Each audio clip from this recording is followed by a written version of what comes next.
Welcome to the Evolving Warfighter. My name is Dr. Franklin Annis, and today we have a special topic in our series on warrior philosophies.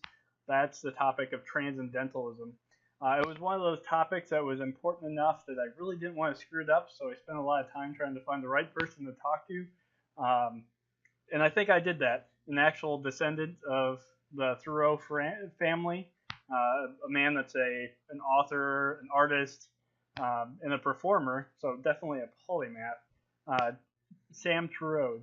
Is there anything you'd like me to add to that introduction that I missed there for you, sir? Sounds good. I will say I'm with the Thoreau connection.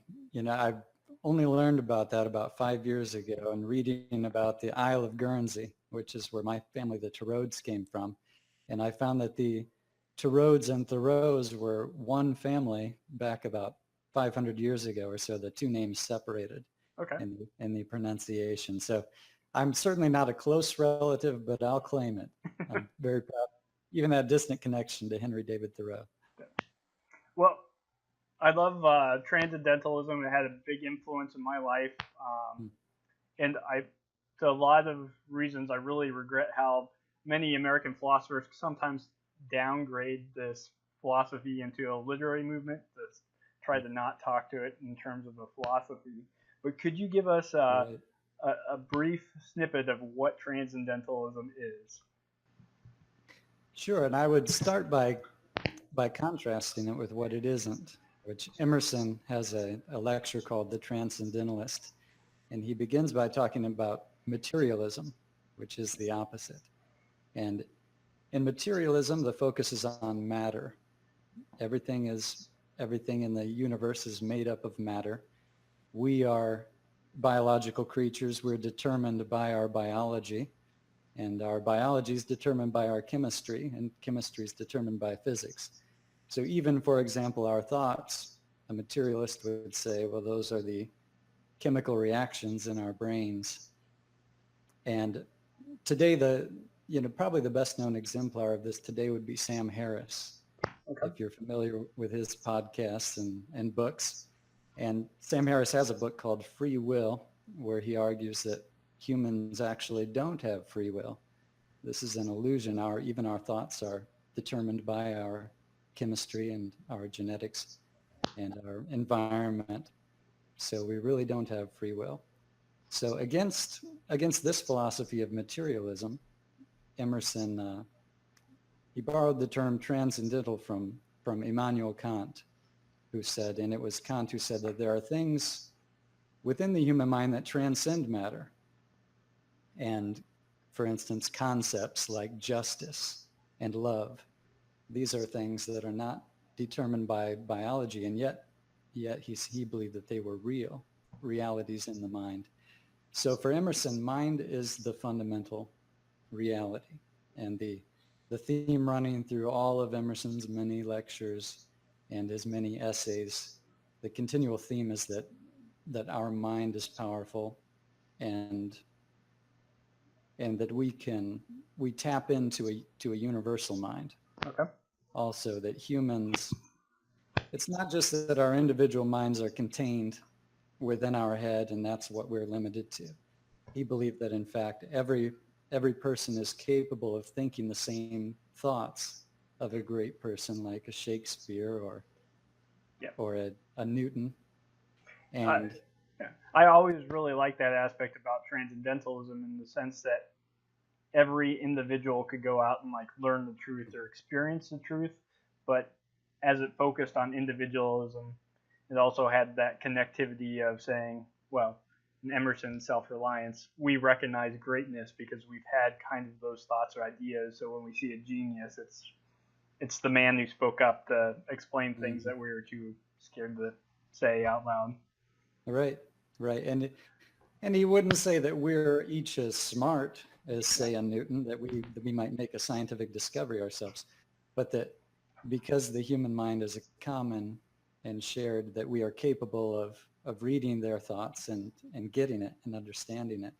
And we are capable of elevating ourselves through education and meditation and self-development to the level of then having genius thoughts.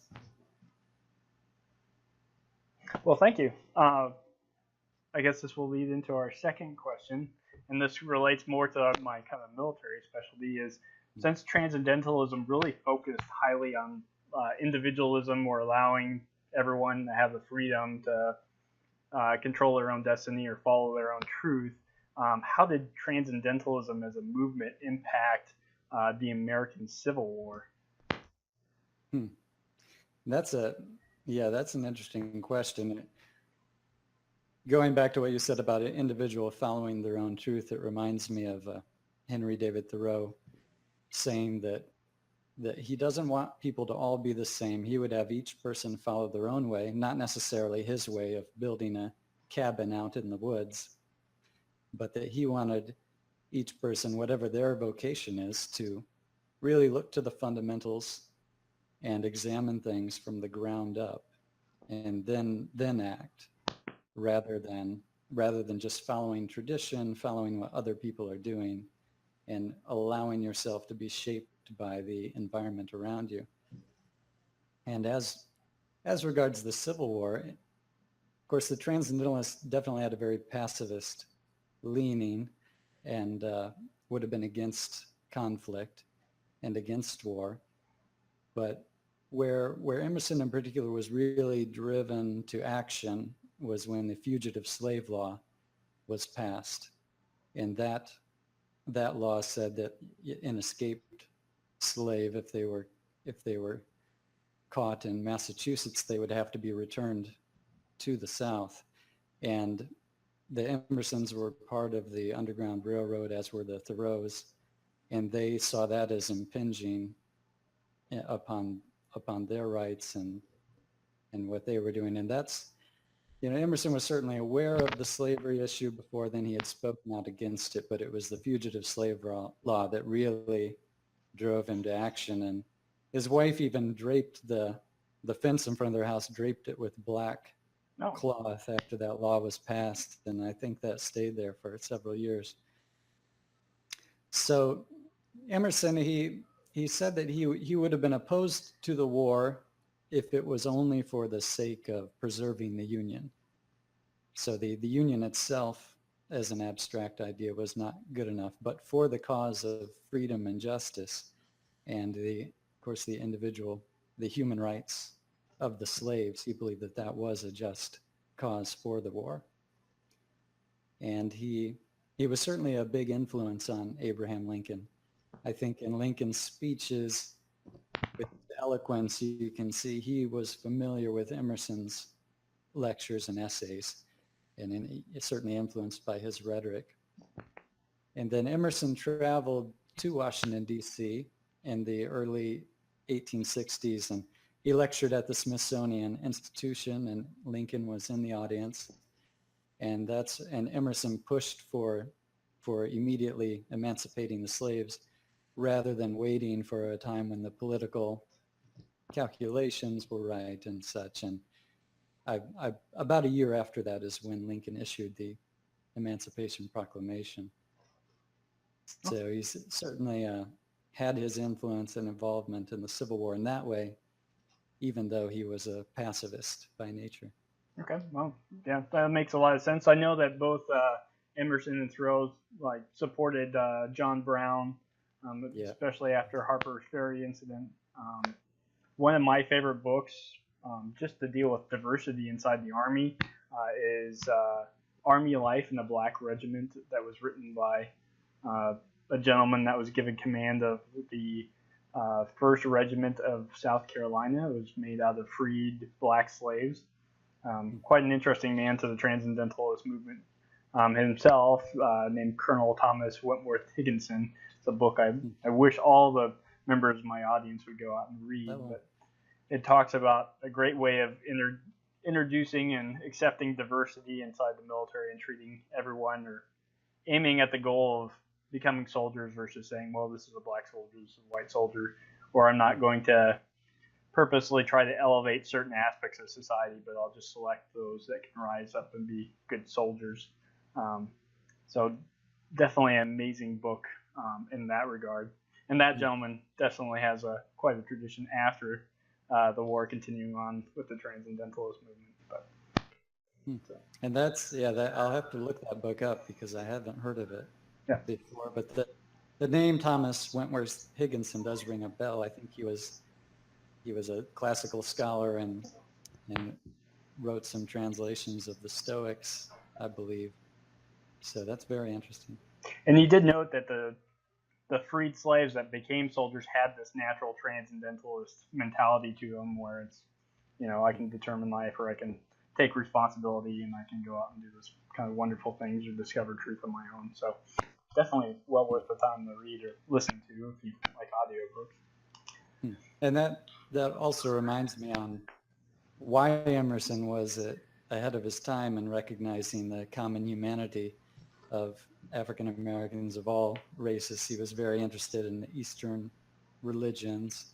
So he saw that culture was not the determining factor, that there was a common humanity, a common human mind shared by all cultures, and people, regardless of what part of the world they were brought up in, would access the same ideas. And the thinkers and philosophers from each culture often come up with the same concepts, perhaps clothed in different local imagery and mythology, but it's really the same idea. That's quite interesting because, so we're talking around the 1840s, roughly 20s to maybe 1870s.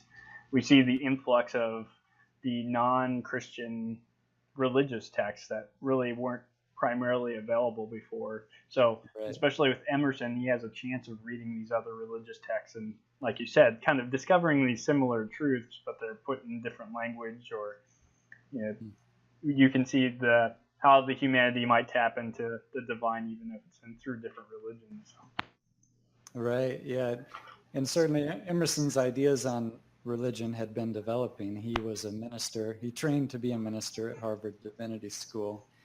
And after his first wife died of tuberculosis, after they had only been married a year, he had a crisis and he shifted direction, left the ministry to become a lecturer.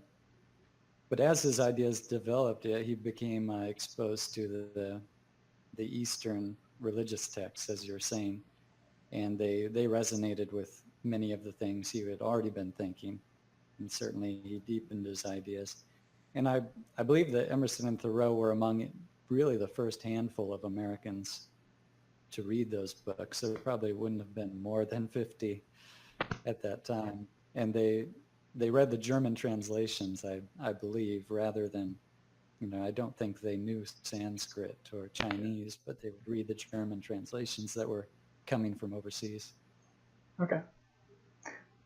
And that also reminds me, there's a quote from the Buddha about how our thoughts determine our lives, and virtuous and noble thoughts will follow us like the sun, and evil and degraded thoughts will drag us down. And that's it syncs exactly with what Emerson taught. And that I have in the book Everyday Emerson, I have that quote from the Buddha side by side with Emerson's thinking on the same subject. This is a good time to jump in. So I picked up a copy of your book, and I'm, to show you how much of a transcendentalist I am, or at least influenced it, the first book I ever gave to my wife, which she's Czech by birth, was Self-Reliance. And we're talking about books written over 150 years ago, very archaic English in some regard. I think you did quite a remarkable job just translating Emerson into modern English and maybe removing some of the archaic language. And she said that she greatly enjoyed reading your book because it was easier for her that not having English as a primary language to read and access that. So good job. Well, thanks to her. That's tremendous feedback. So that was my motivation. I've been reading a lot. I've been reading a lot of Emerson for years as in my morning routine. There are certain favorite books I'll read and reread little snippets of in the morning when I'm just waking up. And I would return to Emerson probably more than any other author. And partly I enjoy paraphrasing old works into more modern language to make them more accessible to others. But probably the real reason I like to do that is it makes me study the work more deeply myself. So I had to really slowly go over each paragraph of Emerson, figure out what he's saying and to the best of my knowledge, and then rephrase it Well, in a it's simpler way. So. very true. Like the level of mastery trying to teach others is significantly higher than just engaging with the material yourself. So. Yeah. So I hope some of it rubbed off on me because he's certainly a huge role model for me. Probably my favorite writer overall. So, as a military officer and a military scholar, there's a Prussian general, a military philosopher named Carl Von Clausewitz, very famous in regards to his theories, but he identified two principal virtues of a soldier, and that being courage and self-reliance. So, a soldier would be either actively attacking the enemy, or they are trying to figure out a way to make their situation better, whether it's building better fortifications or making it harder for them to be attacked or preparing for the next attack. And when I read Self-Reliance, I couldn't help but see the very similarity in the track that some of the foundational principles of what was thought to be a good soldier is also there inside Emerson's Self-Reliance. So it's kind of courage to go your own path, and it's the focus on self-reliance. I didn't know if you wanted to say anything about that or had any comments there. Yeah, when you first reached out to me, I didn't see the relations. I thought, well, why would a soldier be interested in transcendentalism? But then as you spelled out the connections to me in your messages, then it became clear. I did find a more obscure essay that Emerson wrote, simply titled Courage. Okay. And a quote from that could be relevant. He says, "Sacred courage indicates that a man loves an idea better than all things in the world, that he is aiming neither at riches nor comfort, but will venture all to put into act the invisible thought in his mind." So there he's putting courage even on the battlefield in terms of this focus on the importance of thought and ideals and principles. So courage is risking the material comforts for the love of a principle. Well, that's one essay I haven't read, so I'm going to have to go back and find that one. Courage. Yep, courage. I'm going to have to admit here that there are some conflicts, and especially when we talk about Thoreau. So inside civil disobedience, I think he refers to Marines as dogs. Essentially, Thoreau saw Marines as like the lowest form of life because they didn't have any free will. They kind of just followed orders, and they barked and growled. So he really characterized them.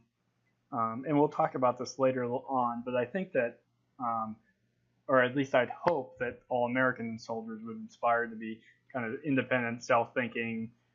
While they focus on completing a mission, they also have that individual duty to evaluate ideas or orders given to them and be able to reject bad orders and not just quote-unquote follow orders if they're told to do something bad. And I want to make sure that we define self-reliance correctly. And I think you noted this before, but self-reliance by the Transcendentalist standard isn't necessarily going off in the woods and living by yourself and separating yourself from the community, but figuring out how to do things for yourself so you're supported. So as you engage in the community, you're doing so more on your own terms, and it's more of a beneficial relationship. Would you say that's kind of an accurate description? Or? Yeah, definitely. Thoreau was an extremist in a lot of ways. I would say he was a natural-born monk, really an American monk. And that was, I believe Emerson said he was a man of no appetites or few appetites. He didn't even drink coffee or tea. Oh, interesting. Okay. He enjoyed just the very bare essentials of life, never married, lived alone, although he did have friends. And he was only actually in the cabin on Walden Pond for 2 years or less. So he didn't live his entire life in that small cabin, although he's often remembered that way, which is an exaggeration. Which you can correct me if I'm wrong, because I think this is one of the biggest criticisms I've ever heard about Thoreau is he didn't spend his whole entire time out there in the cabin either. He would walk back into town on, I can't remember, Sunday nights to have a dinner with the family and walk back.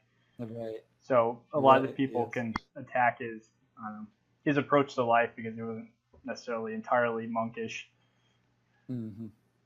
Yes. And I this summer I was able to visit Concord, Massachusetts for the first time and walk around Walden Pond and to see the foundation stones where the cabin was. And there's a trail from there leading to Emerson's house. It's several miles, but he and Emerson would walk back and forth on that trail very frequently.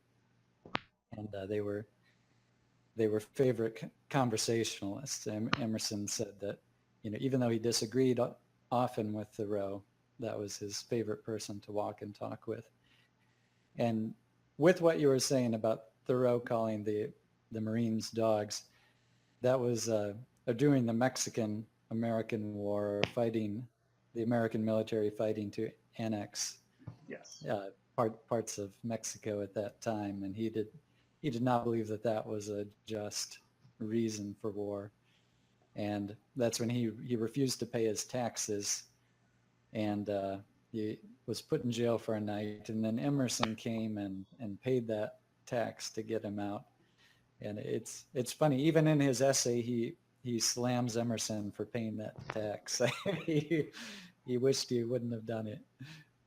Of course, I'm sure if he really wanted, he could have found a way to land himself back in jail, which he didn't. But so Thoreau was a very extreme way of applying some of Emerson's teachings. He would hear Emerson's lectures, read his essays, and he really wanted to be the purest example of applying that individualism and self-reliance and rethinking all of life from the ground up.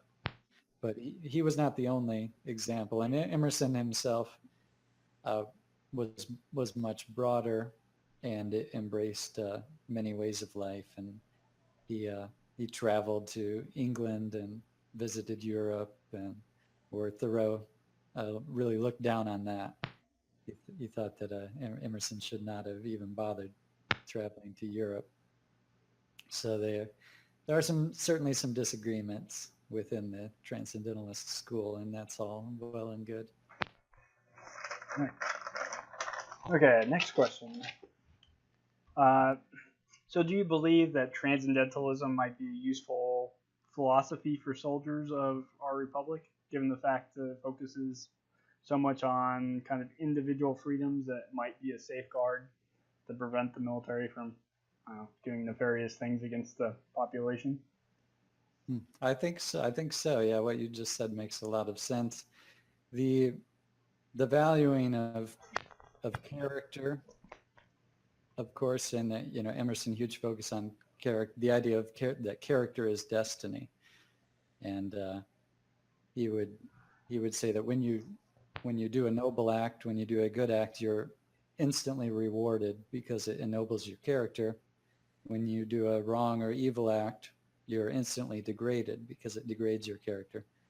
Where he saw other people, might say, oh, people get away with these things. There are no consequences. So you should just try to get your piece of the pie no matter what rules you break. And Emerson said that, actually the reward is instant in terms of raising or lowering your character. So that seems to tie in. I think for me, reading Emerson's works is one of the most vital things for peace of mind. Just reading his words, and he's such a great writer and creator of sentences, calms the mind, and it shows me what kinds of thoughts are possible, what kind of lofty, and waking up in the morning, there's a danger of just getting swept up in the day-to-day concerns and demands, and to take some time to read Emerson, writing about these concepts of justice and love and self-reliance and self-development. It both calms the mind as a sort of meditation and inspires and raises your thoughts. So I could see that being vital for a soldier or anyone in any enterprise, business, or whatever your way of life. We all need a little more peace of mind and inspiration. Okay. So my next question, I think, will lean heavily towards Thoreau, but do you believe that transcendentalism is kind of useful in extreme environments? I know that they focus really heavily on looking at what was the necessities of life, and then were luxuries true luxuries or not, or were they just kind of burdens in the long run? Yeah, that does make sense. Thoreau said that life is sweetest when it's lived close to the bone. So I think he would have been quite at home in the desert, perhaps, as long as he had a chance to read. But there's certainly that where not, and Emerson also writes a lot about not basing your life on chasing after material comforts and riches, but to basing life on the pursuit of virtue and principles. And I think that certainly some of the military people who have relied on Stoicism, thinking of Admiral Stockdale, and I'm sure John McCain, who just passed away yesterday, I'm sure that he as well. I don't know how much he was aware of the Stoic writers, but he lived that in his life, and obviously an amazing amount of patience and ability to endure torture and discomfort, and also living with a focus on principles and pursuing justice. So I think that much like the Stoics, the Transcendentalists also can inspire a person in tough times to keep going, and also in terms of finding meaning in the universe. I think today it's easy to feel alienated and isolated in our technological society, to have an idea that the life is chaotic and meaningless. And I think Emerson helps us see the interconnectedness of all things, that as the universe is evolving, it produced us, and we are children of the universe, of the stars. We are related to all creatures on earth and all people. And I think that his philosophy helps us feel at home in the universe. One of the passages I remember most out of Walden, which I'm sure I'll butcher, or at least paraphrase, is Thoreau talked about like a wealthy man owning like knickknacks on his desk or marble items, and how they were thought to be valuable, but then the man has to spend most of his life cleaning and polishing and keeping the dust off of these things. So in a way, the property we own eventually comes back to own us. So I really like that mentality of like, what are we searching for? Kind of when we think about a home, usually it's a lot grander when it needs to be, and if you can figure out the key elements of what we really need out of certain items, and then find contentment in those key items, then maybe we don't need to, kind of the anti-materialism found in Transcendentalism, but just kind of rejoicing in the simple comforts, and especially when I think about soldiers, is if you're in an extreme desert, maybe home is a Connex box with an AC, but if they have an air conditioning, then keep you cool. You'd be happy with a Connex box with an AC to keep you cool. You don't need the fancier beds, or you don't need the fancier home. So it's sometimes it's just as simple as appreciating the fact that you can get out of the rain versus being rained on is enough to kind of rejoice in those kind of small comforts that come along the way, and appreciate them for what they really are. Right. Yeah. Thoreau said, does the man own the house, or does the house own the man?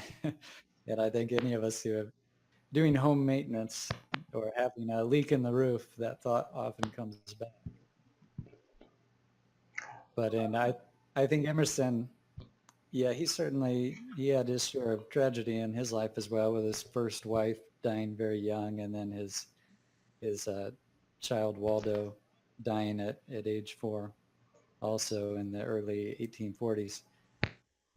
And so he certainly was tried and had to find that meaning in the inner. I believe he found that meaning in seeing how all of life is connected, and related. And in the treasures of the mind, and certainly his reading, he treasured his reading and his ability to think. So I think that perhaps a soldier, as long as there's some time to read, and if there's no time to read, perhaps just to think these lofty thoughts and construct a philosophy in your own mind, I think Emerson would see that as sort of building your own mansion within your mind. Yeah. So do you have any favorite quotes in terms of transcendentalism, or one that you really go back to? Boy, there's really too many, because Emerson and also Thoreau were so great with phrases. But one in particular I'll share from Emerson. He says, "As we are, so we do, and as we do, so it is done to us. We are the builders of our fortunes." So that expressing that idea of character as destiny, that as our secret thoughts in our minds are then expressed and come out in action, and that attracts a certain kind of people and situations will surround us, and that is what determines our fate. My favorite quote comes out of Self-Reliance, and it's, "Welcome evermore to gods and men is the self-helping man. For him all doors are flung wide, all tongues greet, all honors crown, all eyes follow with desire. Our love goes out to him and embraces him, because he did not need it. We solicitously and apologetically caress and celebrate him, because he held upon his way in scorn of our disappropriation.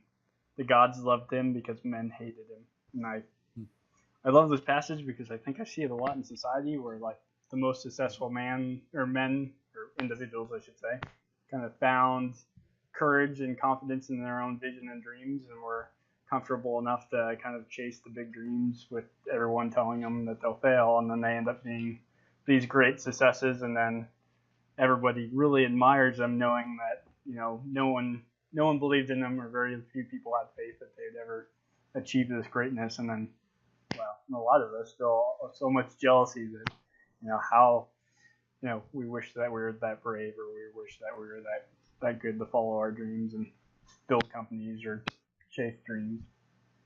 Mm-hmm.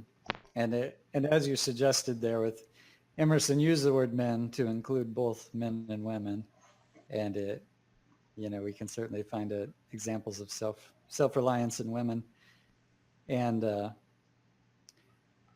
also in terms of self-reliance, he spoke a lot about conscience, that it means patiently listening to your conscience and acting on that, rather than simply listening to outside directions and what everyone else is doing.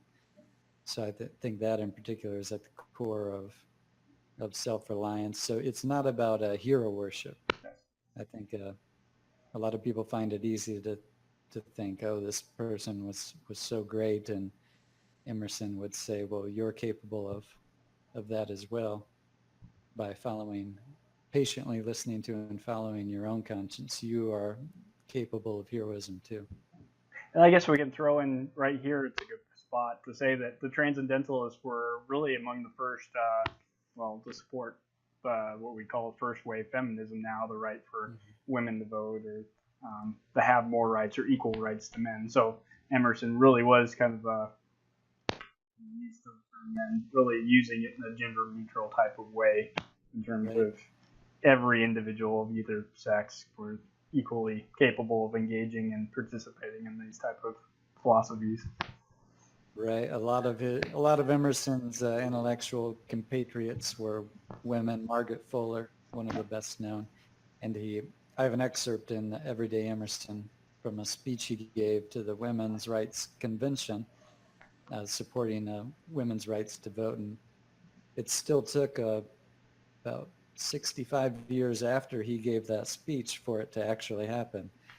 So that shows the slow march of progress, and also that he was one of the individuals ahead of their time.